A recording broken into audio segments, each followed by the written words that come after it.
Hello and welcome back दोस्तों। आज मैं आपके लिए लाई हूँ गन्स एंड गुलाब्स के एपिसोड 6। अगर आपने पहला 5 एपिसोड अभी तक नहीं देखा है तो रुके क्यों हैं, डिस्क्रिप्शन बॉक्स में जाके जल्दी से लिंक पे क्लिक कीजिए और सुन लीजिए पहला 5 एपिसोड। तो चलिए फिलहाल बिना और देर किए शुरू करते हैं एपिसोड 6। सीन हॉस्पिटल के बाहर शुरू होता है, जहाँ बंटी सबको पिछले रात की कहानी बता रहा होता है कि किस तरह आत्माराम टीपू के हाथों से मरते मरते बच गया। तभी वहाँ पे जुगनू भी आता है और वो टीपू को शाबाशी देता है। जुगनू गिफ्ट के तौर पे टीपू को अपना एक रिंग देता है, लेकिन टीपू वो बिना लिए ही चला जाता है। जिसके बाद जुगनू वो रिंग बंटी को दे देता है। दूसरी तरफ अर्जुन का सब इंस्पेक्टर राम प्रसाद उससे पूछता है कि सर, आपने अभी तक रजिस्टर में साइन नहीं किया है, तो उसका कोई खास वजह है क्या? जिस पर अर्जुन कहता है कि सारा स्टॉक कलेक्ट होने के बाद सब एक साथ एंट्री होगा। राम प्रसाद कहता है कि सर, रूल के हिसाब से तो हर हफ्ते एंट्री होनी चाहिए। जिस पर अर्जुन उसको कहता है कि उसको रूल्स पता है। इधर स्कूल में गंगाराम लाल कृष्ण के साथ लंच करने बैठता है, जहां ज्योत्सना और उसकी दोस्त लोग आ जाती है। जिसके बाद वो वहां से उठकर चला जाता है। फिर से हम पुलिस स्टेशन का सीन देखते हैं।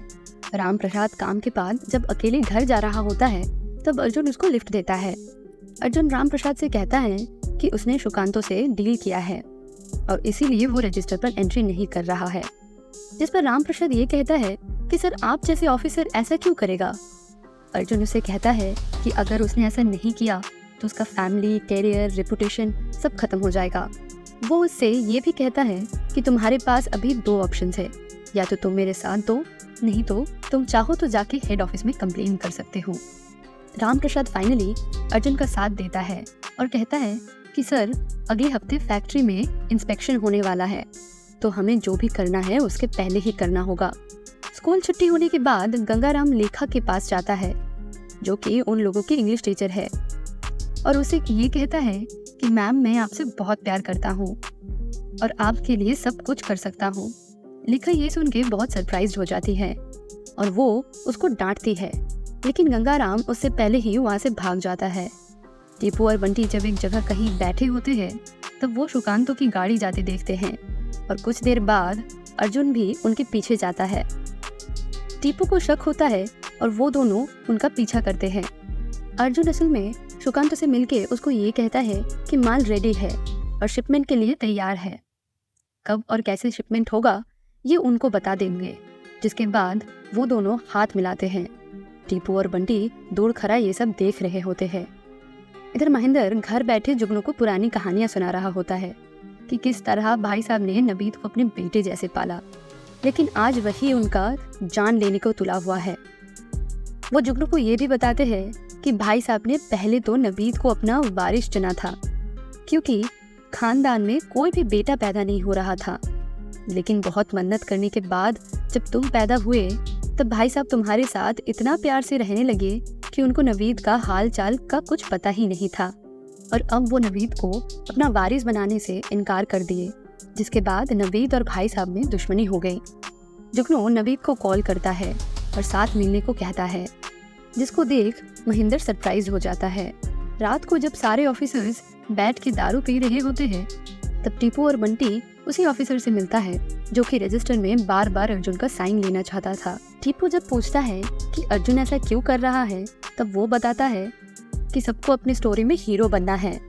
रेड मार के सारा माल तो ले आते हैं, लेकिन किसी भी माल की एंट्री गवर्नमेंट रजिस्टर में नहीं है। अर्जुन उसी होटल में जाके उस लड़की से मिलता है और उसको ये बोलता है कि उसने बहुत सारी गलतियाँ की है, लेकिन उसको अब कहीं ना कहीं वो पसंद आने लगी है। लेकिन हालात उन दोनों के साथ नहीं देता। वो उस लड़की से कहता है कि आज के बाद हम दोनों कभी नहीं मिलेंगे, और वो वहाँ से चला जाता है। फिर ज्योत्सना जब स्कूल जाती है तब वो देखती है कि किसी ने उसके डेस्क पर कंपास से वही ड्राइंग बना दिया है।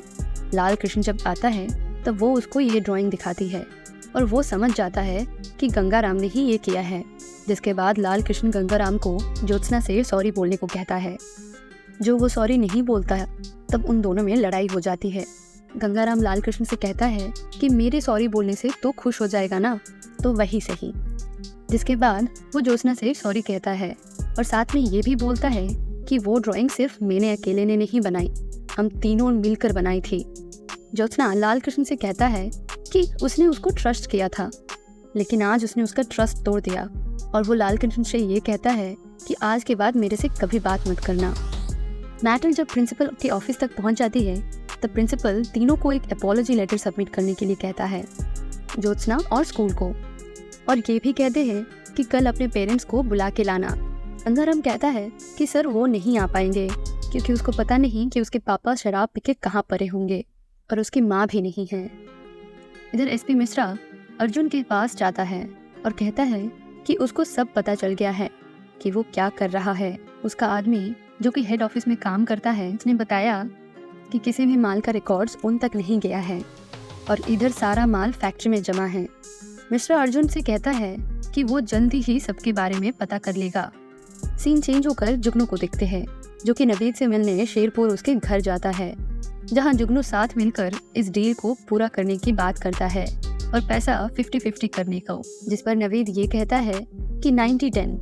नवीद वहां जुगनू की बेइज्जती करता है और उसको वहां से भगा देता है। फिर टीपू और बंटी रात में फैक्ट्री जाते हैं माल चुराने के लिए, जहां अर्जुन ने सारा स्टॉक रखा होता है। टीपू बंटी से कहता है कि वो लोग सिर्फ 50 किलो कच्चा माल ही चुराएंगे। वो लोग फैक्ट्री के अंदर जाके 10 किलो के 5 बोरियां लेते हैं और जैसे ही वो लोग बाहर आते हैं वो लोग देखते हैं कि वहाँ पर बहुत सारे पुलिस ऑफिसर्स बैठे हैं। इसके बाद वो गार्ड्स टीपू और बंटी को पकड़ने के लिए जाते हैं और यहाँ पर हम लोग एक बहुत मस्त कॉमेडी सीन देखते हैं, जहाँ पे लास्ट में बंटी तो भाग जाता है पर टीपू पकड़ा जाता है, जिसके बाद वो लोग उसको जेल में डाल देते हैं।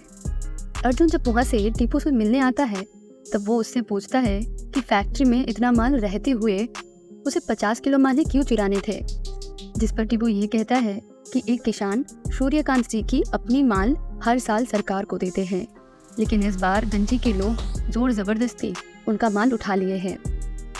चंद्रलेखा जो कि सूर्यकांत जी की बेटी है उससे वो बहुत प्यार करता है और असल में वो लोग बहुत छोटे किसान हैं, इसलिए उसने चोरी करने की प्लान बनाया ताकि वो उसका हेल्प कर सके।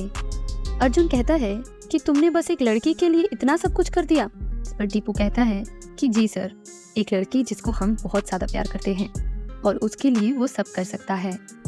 अर्जुन टीपू का ये बात सुनकर हंसता है और उसको छोड़ देता है।